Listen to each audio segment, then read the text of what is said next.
खुलुमबाय आं रिंकु मनि नार्जारी बड'लेण्ड इंखं टेलिभिजननि स्टुडिअ'निफ्राय फोसावनो सिगांदों मोनसे गोजोनथाव खौरां। बड'लेण्ड इंखं टेलिभिजनआ बानजायनो लादों अल इन्डिया लेभेलनि मोसानाय बादायलायनाय बड'लेण्ड डान्स मास्टार सिजन 1। खुलुमबाय, बेयो बड'लेण्ड इंखं टेलिभिजन। दिनै 28 आगस्ट 2020 शुक्रबार खालि सानसेनि बरादखौ नोंथांमोननि खाथियाव लानानै फैदों आं सदानन्द दैमारिया। सिगां फरायथिनो लादों मेष राशि। दिनैनि साना मोजां आरो गाज्रिनि गेजेरजों बाबेनलांगोन। गोसोखौ जोबोर गुलुं गुजुं मोनगोन। मावनो लानाय खामानिखौ मावफुंनो हानाय नङा। देहाया मोजाङै थागोन। जानाय लोंनायाव अब्लाबो सांग्रां जानाया गाहाम। रांखावरियाव मोजांद्राय नङा, खरसाया बांगोन। मोननो गोनां धोनखौ दिनै मोननाय नङा। बेफार फालांगियाव मोजांद्राय नङा। समाजाव अदेबानि मान मोनगोन। सोरजोंबा एना एनि जानो हागौ।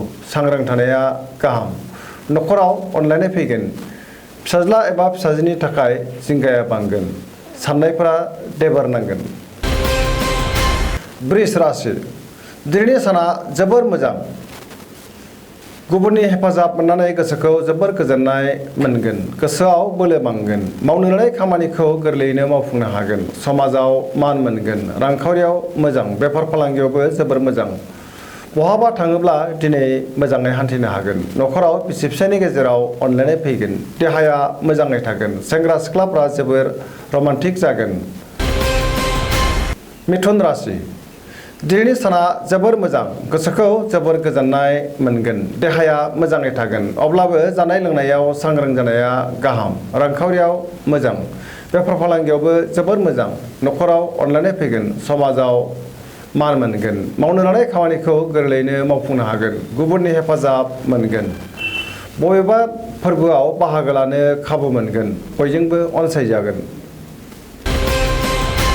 कर्कट राशि। दिनैनि साना बारा मोजां नङा। गोसोखौ जोबोर गुलुं गुजुं मोनगोन। मावनो लानाय खामानिखौ गोरलैयैनो मावफुंनो हानाय नङा। रांखावरियाव मोजां। बेफार फालांगियावबो मोजां होनजायो। मोननो गोनां धोनखौ दिनै मोननो हागोन। देहाया मोजां थानाय नङा। अब्लाबो जानाय लोंनायाव सांग्रां जानाया गाहाम। गुबुननि हेफाजाब मोनगोन। गुबुननि गोसोखौ बोनो हागोन। न'खराव बिसि फिसायनि गेजेराव अनलायनाय फैगोन। समाजाव मान मोनगोन। फरायसाफ्रा फरायनायाव गोसो दुंगोन। लाइमोनफ्रा जोबोर रमान्टिक जागोन। सिंह राशि। दिनैनि साना जोबोर मोजां। सोरबा गोजाम लोगोजों लोगो मोनलायनानै गोसोखौ जोबोर रंजानाय मोनगोन। मावनो लानाय खामानिखौ मावफुंनो हागोन। रांखावरियाव मोजां। बेफार फालांगियावबो मोजां होनजायो। न'खराव गोजोन थागोन। गोसोनि बोलोआ बांगोन। समाजाव मान मोनगोन। गुबुननि गोसोखौ गोरलैयैनो बोनो हागोन। सेंग्रा सिख्लाफ्रा जोबोर रमान्टिक जागोन। कन्या राशि। दिनैनि साना जोबोर मोजां। गोसोआव मोजां साननाय आरो गोग्गो साननाय फैगोन। रांखावरियाव मोजां। बेफार फालांगियावबो मोजां होनजायो। सोरबा गोदान सुबुंजों लोगो मोनलायगोन। न'खराव अनलायनाय फैगोन। गोबां खामानियाव मुखुब थानांगोन। फरायसाफ्रा फरायनायाव गोसो दुंगोन। सेंग्रा सिख्लाफ्रा गोसोखौ जोबोर रमान्टिक मोनगोन। समाजाव गोबां मान मोननो हागोन। तुला राशि। दिनैनि साना जोबोर मोजां। गोसोखौ जोबोर गोजोननाय मोनगोन। गोसोनि बोलोआ बांगोन। गोसोनि साननायफोरा जाफुंगोन। मावनो लानाय खामानिखौ गोरलैयैनो मावफुंनो हागोन। देहाया मोजाङै थागोन। रांखावरियाव मोजां। मोननो गोनां धोनखौ मोननो हागोन। न'खराव बिसि फिसायनि गेजेराव अनलायनाय फैगोन। समाजाव मान मोनगोन।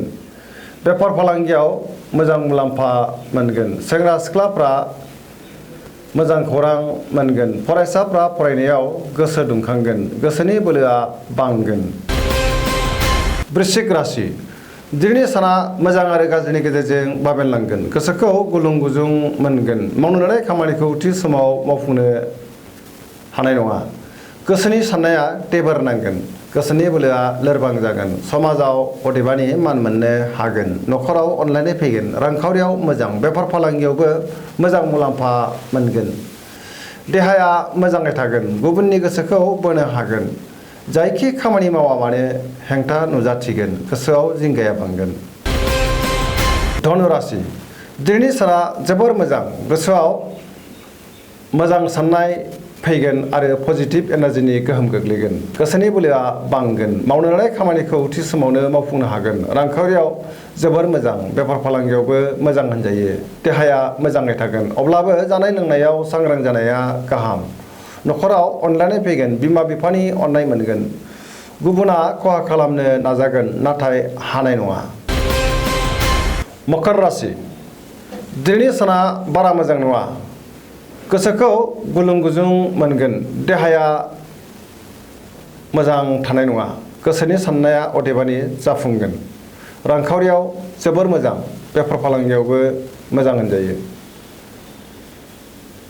गुबुना खहा खालामनो नाजागोन सांग्रां थानाया गाहाम मावनो लानाय खामानिखौ मावफुंनो हागोन न'खराव बिसि फिसायनि गेजेराव अनलायनाय फैगोन कुम्भ राशि दिनैनि साना मोजां आरो गाज्रिनि गेजेरजों बाबेनलांगोन गोसोखौ जोबोर गुलुं गुजुं मोनगोन गोसोआव बांद्राय लुबैनाय फैगोन मावनो लानाय खामानिखौ थि समावनो मावफुंनो हागोन बहानिफ्रायबा हरखाबै मोजां खौरां फैगोन समाजाव मान मोनगोन रांखावरियाव मोजां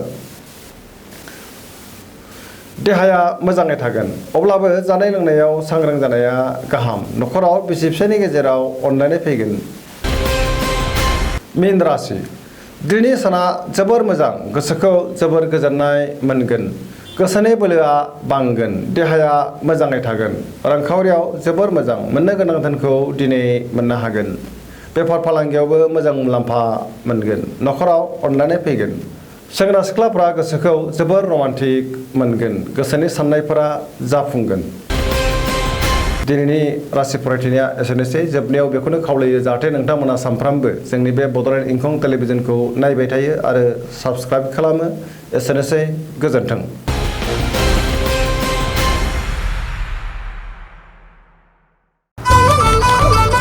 खुलुमबाय आं रिंकु मनि नार्जारी बड'लेण्ड इंखं टेलिभिजननि स्टुडिअ'निफ्राय फोसावनो सिगांदों मोनसे गोजोनथाव खौरां बड'लेण्ड इंखं टेलिभिजना बानजायनो लादों अल इन्डिया लेभेलनि मोसानाय बादायलायनाय बड'लेण्ड डान्स मास्टार सिजन 1